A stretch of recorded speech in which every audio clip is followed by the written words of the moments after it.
Assalamualaikum warahmatullahi wabarakatuh.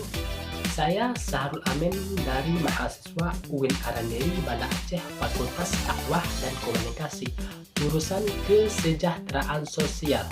Jadi, kali ini saya akan membuat sebuah video tentang tugas mata kuliah saya, yaitu kewirausahaan sosial, tentang observasi toko bangunan yang ada di Aceh Selatan, Kecamatan Pasir Raja, daerah Teping Gajah. So, seperti apa kelanjutan ceritanya?